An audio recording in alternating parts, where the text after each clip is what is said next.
Halo, salam sehat selalu teman-teman. Gimana kabarnya? Semoga selalu sehat dan semangat ya.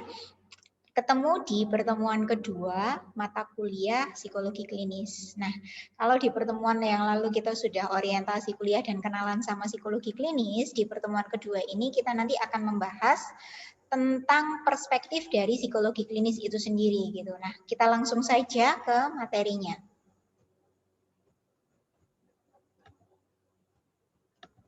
Oke, di materi pertemuan kedua mata kuliah psikologi klinis, topik of the day kita adalah paradigma utama dalam psikologi klinis. Nah, sebenarnya ada 6 paradigma teman-teman. Ada 6 paradigma psikoanalisa, behavioristik, kognitif, humanis, transpersonal sama positif gitu. Nah, itu yang nanti kita bahas di pertemuan kedua ini nanti 3 paradigma yang awal, psikoanalisa, behavioristik, sama kognitif gitu. Nah, untuk tugasnya nanti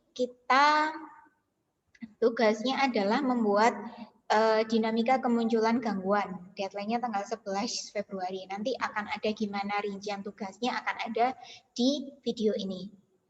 Oke, next. Nah, sebenarnya ini tadi yang sudah saya disebutkan di depan ya. Paradigma utama dalam psikologi klinis ini ada 6. 3 yang pertama akan kita bahas hari ini. 3 yang selanjutnya akan kita bahas di pertemuan ketiga. Yang pertama psikoanalisa.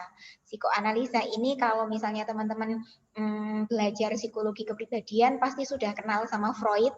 Freud ini bapaknya psikoanalisa. Nah, terus nanti kita membahasnya lebih ke kalau di psikologi kepribadian kan bagaimana psikoanalisa memandang karakteristik seseorang, kepribadian seseorang, melihat kepribadian seseorang berdasarkan sudut pandangnya psikoanalisa, sudut pandangnya behavior atau sudut pandangnya kognitif gitu kan. Nah, kalau di psikologi klinis itu kita lebih memfokuskan membahas ke bagaimana sih gangguan itu muncul kalau kita lihatnya pakai kacamatanya psikoanalisa. Bagaimana sih gangguan itu muncul kalau misalnya kita lihatnya pakai kacamata behavior, dan bagaimana sih gangguan itu bisa muncul kalau misalnya kita lihatnya dari kacamata kognitif gitu. Karena gini, yang mendasari gangguan muncul, gangguan jiwa itu muncul itu ada beberapa dasar dan kita bisa melihatnya berdasarkan perspektif dari masing-masing ilmu psikologi gitu, baik itu psikoanalisa, behavioristik maupun kognitif atau perspektif yang lain gitu. Nah, kita bahas yang pertama psikoanalisa. Pasti di kepribadian 1 teman-teman sudah kenalan sama ini, gunung es gitu. Gunung es ini sudah menjadi tren apa ya? Trademarknya Freud bahwa manusia itu seperti gunung es gitu bagiannya, bahwa jiwanya manusia itu seperti gunung es. Ada 12% itu adalah conscious atau kesadaran. Jadi manusia itu yang tampak itu 12% aja. Kemudian 88%-nya itu adalah unconscious mind. Jadi atau alam bawah sadar. Yang mana psikoanalisa mengatakan bahwa manusia itu dikuasai oleh alam bawah sadarnya, bahwa perilaku yang tampak ini merupakan manifestasi dari alam bawah sadarnya atau unconscious-nya gitu. Semacam itu gitu. Nah, pasti di kepribadian juga sudah dibahas dengan sangat detail oleh Bu Sela terkait dengan gambaran dari gunung es ini. Jadi saya membahasnya hanya di permukaan saja bahwa manusia ini terdiri dari dua bagian, bahwa alam sadar dan alam prasadar, alam tidak sadar gitu. Nah, di antara alam sadar sama alam tidak sadar ini ada namanya alam prasadar, yang mana itu merupakan reticulum activating system. Jadi alam prasadar ini adalah jembatan ketika alam bawah sadar ini bisa muncul ke permukaan. Nah, contohnya adalah ketika di dalam alam sadar kita tidur, kemudian kita berada dalam kondisi hipnosis. Nah, semacam itu reticulum activating systemnya itu terbuka, semacam itu. Itu apa namanya? Konsep dasar dari psikoanalisanya Freud ya. Nah, terus habis itu selanjutnya Freud juga mengatakan bahwa kepribadian ini kita bahas kepribadian dulu sekilas saja. Kepribadian manusia itu terdiri atas tiga hal, yakni ada id, ego sama super ego gitu kan. Nah, it itu merupakan dimensinya itu adalah unsur asal, it-nya itu bawaan, terus habis itu asalnya dari pembawaan, jadi sudah kalau misalnya bahasanya Jawanya itu sudah bawaan dari lahir gitu, jadi it itu adalah dimensi bawaan, asalnya bawaan dari lahir, seseorang itu pasti punya it, punya kemauan, aspeknya lebih mengarah ke aspek biologis, jadi lebih ke pemenuhan kebutuhan biologis, fungsinya itu untuk mempertahankan konstansi. Jadi fungsinya untuk mempertahankan diri ketika saya sudah berada dalam zona nyaman, zona yang konstan gitu. Nah, prinsip operasi yang dilakukan oleh it adalah menggunakan prinsip kesenangan atau pleasure principle. Jadi mereka menggunakan kalau it itu adalah lebih baik aku memenuhi, aku itu ingin apa dan aku harus memenuhi itu it. Jadi it itu keinginan kita berdasarkan prinsip kesenangan kita. Nah, biasanya ini adalah proses-proses primer. Jadi makan, haus gitu ya, haus, rasa haus, rasa ingin makan, rasa ingin minum. Nah, biasanya semacam itu it. Nah, ego sendiri ini adalah asalnya dari interaksi dengan lingkungan, interaksi seseorang dengan lingkungan. Jadi ketika seseorang, contohnya nanti bilang interaksi dengan lingkungan, kemudian aspeknya adalah tidak aspek biologis tapi aspek psikologis, jadi aspek jiwanya. Fungsinya adalah untuk mengerahkan individu pada realitas.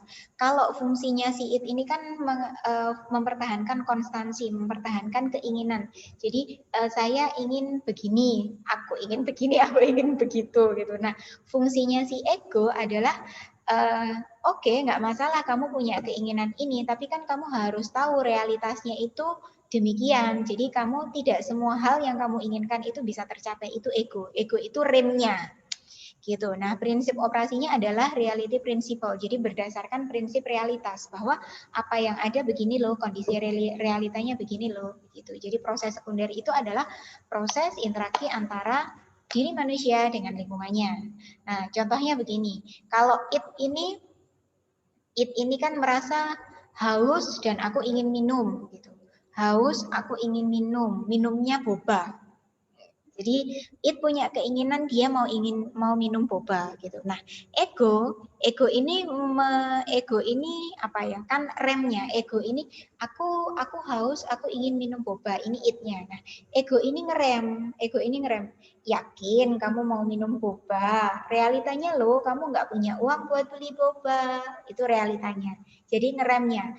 Realitanya loh, kamu itu harus nabung buat beli boba. Nah, gitu itu egonya. Egonya itu mengarahkan bahwa realitanya itu bagaimana. Jangan hanya kamu itu terkontrol sama keinginanmu saja, tapi kamu harus ngerem sama realita yang ada gitu. Nah, super ego, kemudian kita ke super ego ya. Nah, super ego itu asalnya adalah hasil internalisasi dari nilai-nilai dan figur yang berpengaruh. Berarti sudah ada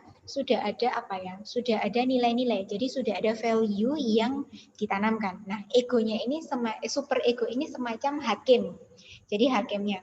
Terus misalnya hakim. Jadi ego ini akan muncul ketika it sama ego, super ego ini akan muncul ketika it sama ego ini bersinggungan, bertentangan. Jadi nggak mau, pokoknya aku pengen minum boba, aku akan aja deh, aku akan nyuri uang aja deh. Nah, semacam itu. Itu it ya, itu it. Tapi ego selalu ngerit. Nah, it sama ego yang bersinggungan ini yang melerai adalah super ego gitu. Super ego itu nilai-nilai, loh kamu nggak boleh nyuri gitu. Kamu nggak boleh nyuri karena itu tidak sesuai dengan nilai-nilai yang kamu anut, tidak sesuai dengan norma-norma yang kamu anut. Maka itu aspeknya adalah aspek sosiologis, aspek interaksi dengan nilai-nilai yang sudah muncul gitu. Nah, fungsinya untuk apa?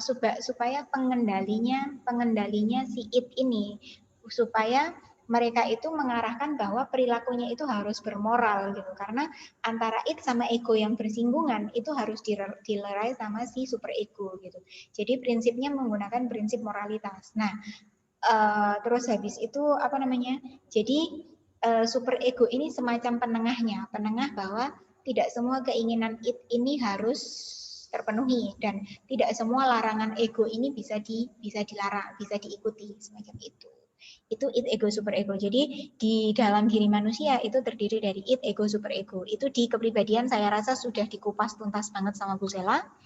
Nah, perkembangan kepribadiannya nanti ketika kamu seseorang itu memiliki kepribadian yang akan berkembang yang dipengaruhi oleh 4 macam sumber ketegangan. Dan ini juga sudah dibahas oleh Bu Sela di psikologi kepribadian nantinya.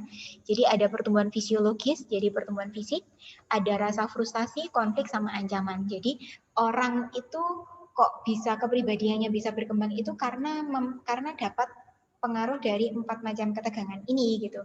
4 macam ketegangan ini ketika seseorang frustasi karena suatu stimulus, mengalami konflik karena suatu stimulus, mereka akan berkembang menjadi kepribadian yang demikian gitu.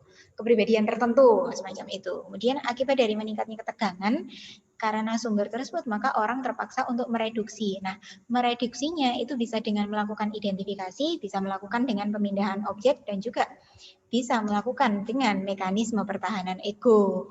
Nah, mekanisme pertahanan ego yang dilakukan orang itu macam-macam. Jadi ada yang represi.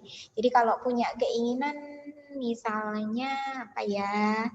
Keinginannya adalah ingin makan apa ya, saya lagi pengen makan apa ya, pengen makan martabak gitu, tapi kita nggak punya uang buat beli martabak, maka di-repress keinginan itu sehingga munculnya itu menekan ke alam bawah sadar, sehingga munculnya di alam mimpi, sehingga kita mimpi makan martabak macam itu repress. Jadi merepress itu meredam kecemasan, keinginan kita, kecemasan kita yang kita kepingin makan martabak, di-repress ke alam bawah sadar.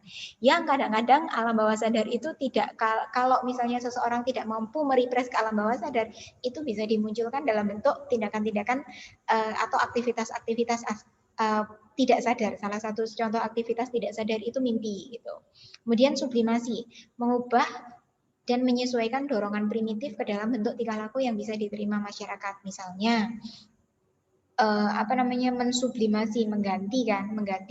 Kalau misalnya harusnya contohnya sublimasi itu dorongan primitif itu dorongan untuk memiliki uang yang banyak. Dorongannya memiliki uang yang banyak. Nah, perilaku yang bisa diterima masyarakat adalah bekerja gitu. Itu proyeksi, mengalihkan dorongan. Jadi contoh yang paling sering dilakukan adalah memproyeksikan itu mencerminkan. Jadi sebenarnya saya yang kepingin martabak, tetapi dia bilang bahwa enggak kok, aku enggak kepingin martabak, yang pingin martabak itu adikku itu loh. Terus akhirnya bilang ke mamahnya, mah si adik pengen martabak, padahal yang pengen martabak adalah dia gitu. Kemudian displacement itu adalah mengungkapkan kecemasan, mengungkapkan dorongan yang menimbulkan kecemasan ke tempat yang tidak semestinya. Jadi tempatnya itu salah. Jadi misalnya kalau misalnya kamu dimarahi sama ibumu gitu, nah akhirnya kamu memarahi adikmu, yang mana adikmu itu objeknya yang rendah gitu. Jadi objek yang tidak begitu kuat karena kamu tidak berani memarahi si mama. Jadi misalnya kamu dimarahi mamamu karena ini gitu kan. Tapi karena kamu tidak berani memarahi balik mamamu, akhirnya kamu mendisplacementkan, mengungkapkan kecemasan itu ke tempat yang tidak seharusnya, ke adikmu, sehingga kamu marahi adikmu, displacement. Rasionalisasi, memutarbalikkan kenyataan. Jadi diputarbalikkan kenyataannya, reaction formation, mengungkapkan tingkah laku sebaliknya, dan regresi, menghindarkan diri. Nah, semacam itu. Itu reaksi pertahanan ego. Lah, yang sebenarnya yang kita fokuskan bukan itu sih. Sebenarnya yang kita fokuskan itu bukan ke kepribadiannya dan mekanisme pertahanan egonya, tapi kalau di psikologi klinis ini yang lebih kita fokuskan adalah ke ini. Bagaimana masalah psikologi itu muncul kalau dari sudut pandangnya psikoanalisa gitu. Nah, yang pertama psikoanalisa atau psikodinamika ya. Ini hal istilah yang sama aja sih. Psikodinamika itu menganggap bahwa perilaku manusia itu dipengaruhi oleh dorongan intrasikis, konflik, motif, dan impuls yang tidak disadari. Jadi perilaku manusia itu muncul karena alam bawah sadarnya, karena dorongan-dorongan dari alam bawah sadar itu gitu. Nah, ada beragam mekanisme pertahanan ego yang tadi sudah kita bahas. Ada yang adaptif dan ada yang tidak adaptif. Nah, yang tidak adaptif ini yang nanti akan membuat mereka memunculkan memunculkan perilaku atau gangguan-gangguan psikologis gitu. Nah, pengalaman serta hubungan yang terdahulu, misalnya hubungan yang terjadi antar anak dan orang tua, itu juga memerankan peran yang cukup penting karena psikoanalisa menganggap bahwa 5 tahun, kalau nggak salah 5 tahap pertama pertumbuhan anak itu memegang peranan penting untuk manusia, memegang peranan penting manusia pada saat dewasa gitu. Nanti akan kita bahas lebih lanjut. Kemudian pemahaman tentang implikasi ketidaksadaran ini akan ditambah dengan kerjasama mereka yang mengarah kehidupan sehari-hari. Jadi masalah psikologi itu muncul karena ini. Sebagian besar karena psikoanalisa percaya bahwa masalah psikologi yang dihasilkan, misalnya ketika kita besar mengalami masalah psikologi, mereka percaya bahwa itu karena kehidupan masa lalu.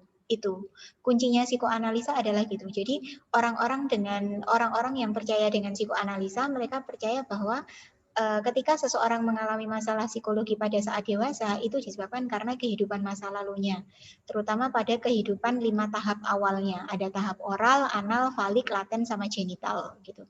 Nah, tahap oral ini karakteristik perilakunya kan mencari kepuasan dari oral, dari bibir kan. Nah, kemungkinan orang yang mengalami masalah perilaku alkoholisme, ketergantungan pada obat-obatan, merokok, terus habis itu gigit-gigit kuku, itu adalah ketika masa oralnya tidak terpuaskan gitu. Kemudian masa anal ini yang bagian rektum, dubur. Nah, menikmati masa mengeluarkan feses kan. Nah, ini kemungkinan kalau mereka mengalami kepribadian menantang, avoidant ya, ODD adalah deviant disorder, oppositional deviant disorder, gangguan kepribadian yang menantang, bosan, takut dimarahi, ini adalah ketika masa analnya tidak terpuaskan. Masa falik ini yang genital, tertarik dan jatuh cinta pada, ini yang Oedipus kompleks sama penis envy. Nah, ini bisa mengalami problem seksual. Jadi kalau misalnya dewasanya dia mengalami problem seksual, bisa jadi para psikoanalisis percaya bahwa ini karena fase faliknya yang tidak terpuaskan. Kemudian fase laten, ini kecakapan sosial yang gangguan mood, fobia sosial, interaksi sosial, itu karena fase latennya yang tidak terpuaskan. Genital juga gangguan disfungsi seks, LGBT, self-oriented, semacam itu karena fase ini tidak terpuaskan. Begitu. Jadi karena fase masa lalunya. Jadi pada intinya, psikoanalisa itu berpendapat bahwa orang dewasa yang mengalami gangguan psikologis itu dikarenakan karena masa lalunya yang nggak beres. Gitu, itu psikoanalisa. Sorry ya, saya duduknya nggak enak. Oke, sekarang kita ke behavior. Nah, berbeda dengan psikoanalisa yang mengatakan bahwa masa lalu memegang peranan penting, pandangan behavior menyatakan bahwa proses belajar ini yang memegang peranan penting gitu. Proses belajar ini yang memegang peranan penting akan akan gangguan-gangguan yang dialami pada masa dewasa gitu. Jadi proses belajar dan peran lingkungan itu merupakan penyebab dari orang proses belajar yang salah, proses belajar yang salah dan lingkungan yang tidak mendukung, support system yang nggak mendukung, itu yang menyebabkan seseorang mengalami gangguan ketika pada masa dewasa gitu. Nah, semua bentuk tingkah laku manusia hasil belajar. Semacam itu intinya.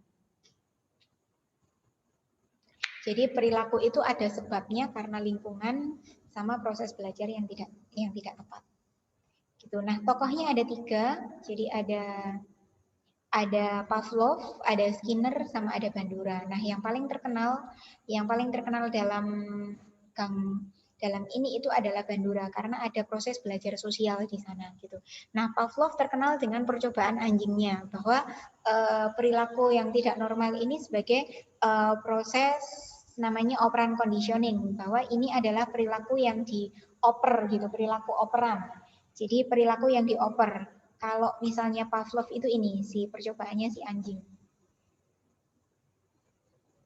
Ini Pavlov, perilaku itu orang itu tidak memberikan respon apa-apa ketika melihat tulang, tetapi ketika dibel dia akan mengeluarkan ketika seseorang ketika anjing, ini percobaannya kan kepada anjing. Ketika anjing melihat tulang, dia akan mengeluarkan air liur.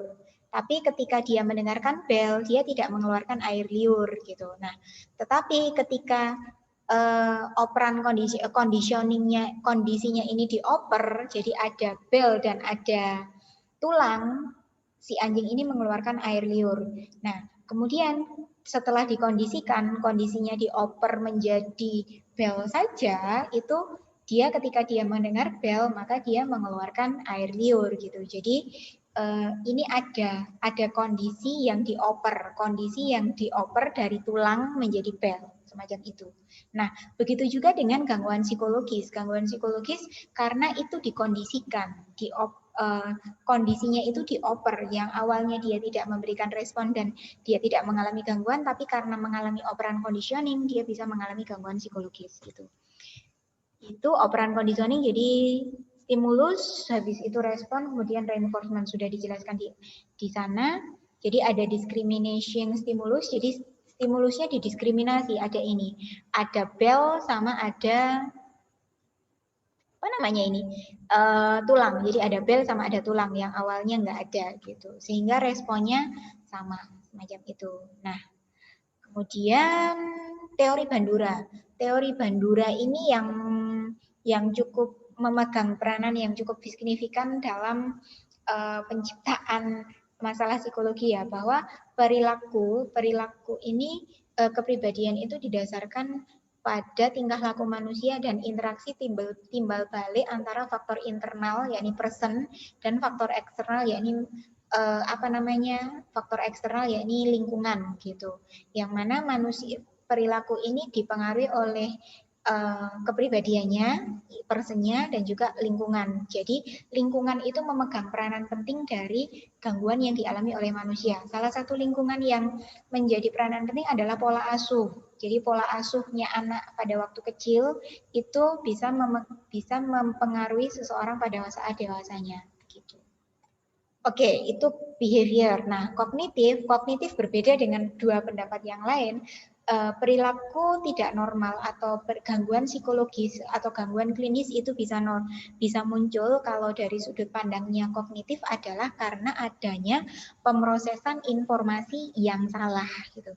Jadi teoritis kognitif kan mengatakan bahwa kognisi itu kan mempelajari pikiran, keyakinan, semacam itu kan. Itu yang mendasari. Nah, kalau misalnya ada pikiran, ada keyakinan, dan ada harapan yang salah, itu yang membuat mereka mengalami gangguan klinis gitu. Begitu. Jadi realitas yang diwarnai oleh ini yang tidak akurat karena pemrosesan informasi yang akurat itu yang menimbulkan gangguan klinis. Jadi asumsinya begini, ada input berdasarkan persepsi, kemudian dimanipulasi, disimpan, kemudian diakses lagi, kemudian output. Nah, gangguan klinis itu bisa muncul karena mereka mengalami masalah entah di inputnya, entah itu dimanipulasinya, entah itu disimpannya, entah itu ketika dipanggil kembali, atau entah itu dikeluarkannya, semacam itu. Jadi masalahnya adalah masalah pemrosesan informasi yang masuk ke otak. Jadi nanti akan lebih mudah ketika kita ke contoh kasus ya. Jadi pada dasarnya gini, 3 gangguan ini. Psikoanalisa itu mengatakan bahwa gangguan klinis itu bisa muncul karena adanya kehidupan masa lalu. Kehidupan masa lalu itu mempengaruhi gangguan psikologis gitu. Jadi gangguan psikologis atau gangguan klinis bisa muncul ketika seseorang mengalami masalah di kehidupan masa lalunya. Itu kata kuncinya psikoanalisa. Kata kuncinya behavior adalah seseorang mengalami masalah karena proses belajar yang keliru, proses belajar yang salah, begitu. Jadi karena proses belajar yang salah sehingga dia berperilaku menjadi tidak adaptif dan menimbulkan gangguan klinis gitu. Nah, gangguan kognitif itu bisa muncul karena adanya pemrosesan informasi yang tidak tepat. Kesalahan dalam proses kognitif, entah itu input, entah itu manipulasi, entah itu dalam penyimpanan memori, memorizing, atau retrieval gitu. Itu kata kuncinya teman-teman. Nah, kita ke kasus. Jadi kasusnya ini, Contoh gangguan klinis yang berdasarkan perspektif psikologis nih. Contoh kasusnya adalah orang mengalami schizofrenia, seringkali berpindah dari satu topik ke topik lainnya dalam bentuk yang tidak terorganisir, yang mungkin merefleksikan masalah dalam mengambil memanipulasi informasi. Mereka juga tampaknya mengalami kesulitan dalam memfokuskan perhatian dan menyaring keluar informasi yang tidak berhubungan seperti suara yang mengganggu. Hal ini mencerminkan masalah yang berkaitan dengan proses awal dari input pada indera. Nah, kalau dari contoh kasus ini, kira-kira orang yang mengalami schizofrenia ini dia mengalami permasalahan berpindah dari satu topik ke topik lain karena dipermasalahkan karena apa? Karena psikoanalisa, karena behavior, atau karena kognitif. Nah, kata kuncinya tadi kalau psikoanalisa berarti kehidupan masa lalu, kalau behavior berarti proses belajar yang salah, kalau kognitif berarti pemrosesan informasi yang salah. Berarti kalau dari sini kita bisa mengatakan bahwa ini adalah pemrosesan informasi. Kita bisa mengatakan bahwa ini disebabkan bisa lebih baik dijelaskan ke dalam perspektif kognitif gitu. Kemudian yang kedua, contoh kasusnya. Lulus ujian adalah titik balik penting dalam kehidupan Carla, namanya Carla. Tetapi memberinya perasaan ngeri kalau dia berpikir tentang harus memasuki gedung pengadilan negeri. Jadi dia itu lulus di Fakultas Hukum. Ia tidak takut bila harus menghadapi hakim yang kalah dalam pembelaannya, tetapi karena harus menaiki tangga ke lantai 2 di mana ruang pengadilan berada. Carla, 27 tahun, menderita akrofobia. Lucu kalau Anda mau tahu. Carla berkata pada terapisnya, saya tidak punya masalah untuk terbang atau melihat keluar jendela pesawat terbang pada ketinggian 30.000 kaki. Tetapi eskalator di mall membuat saya berdegup-degup. Pokoknya setiap situasi di mana saya bisa jatuh, seperti misalnya balkon. Orang dengan gangguan kecemasan berusaha untuk menghindari situasi atau objek yang mereka takuti. Carla meneliti dulu gedung pengadilan sebelum ia dijadwalkan untuk tampil. Ia merasa sangat lega karena ada elevator di bagian belakang gedung yang dapat ia gunakan sehingga ia tidak harus naik tangga. Nah, berarti dia menderita fobia naik tangga. Fobia ketinggian yang dia bisa jatuhkan. Nah, ini apakah bisa?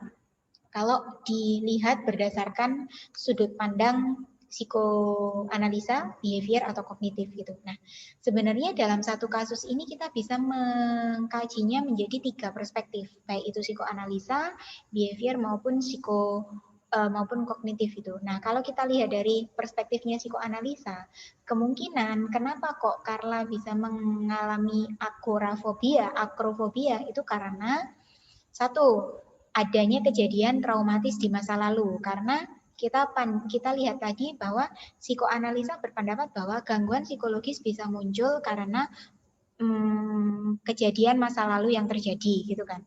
Nah, bisa jadi kalau berdasarkan perspektifnya psikoanalisa itu dulu pada waktu kecil ada kejadian traumatis, kemudian direpresi pada saat dewasa sehingga kejadian itu muncul gitu.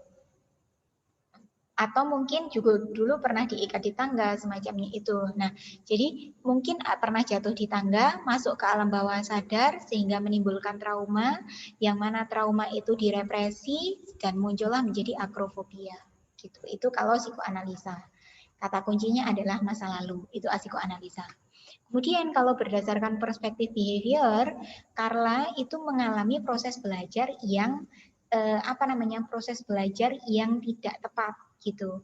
Mungkin dia mendapatkan penguatan negatif. Jadi Carla mengalami pengkondisian operan sama seperti anjing sama percobaan anjing tadi. Ketika dia naik tangga, ibunya terus habis itu jangan naik tangga gitu. Ibunya kan bilang gitu, jangan naik tangga nanti sakit. Terus dimarahin sama ibunya ketika dia jatuh. Nah, semacam itu. Sehingga stimulusnya dapat tangga, terus habis itu respon naik tangga, dia merespon naik tangga tetapi dia dapat reinforcement negatif, dimarahi, dipukul sama ibunya sehingga menimbulkan rasa khawatir sehingga pada saat itu dia menjadi takut untuk naik tangga.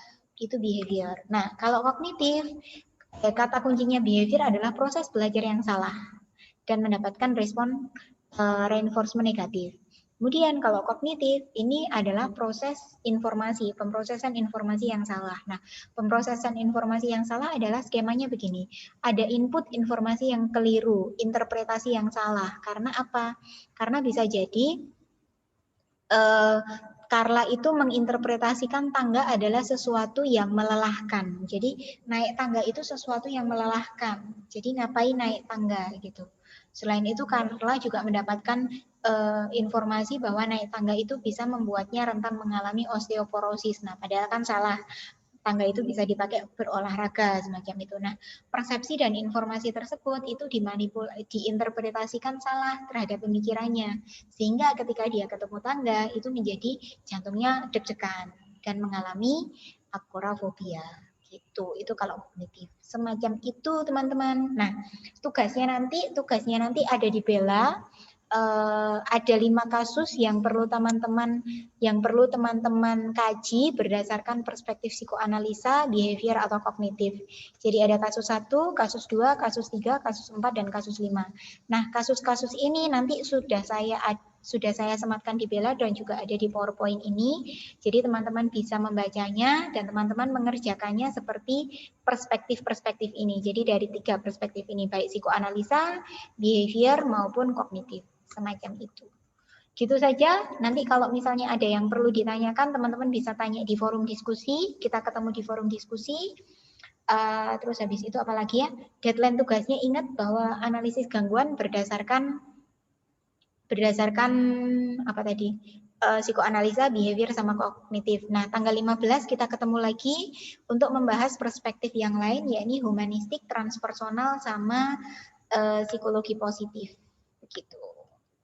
Itu saya rasa cukup untuk materi pertemuan kedua ini, pembahasan psikoanalisa, behavior sama kognitif. Kalau ada yang ditanyakan nanti kita ketemu di forum diskusi.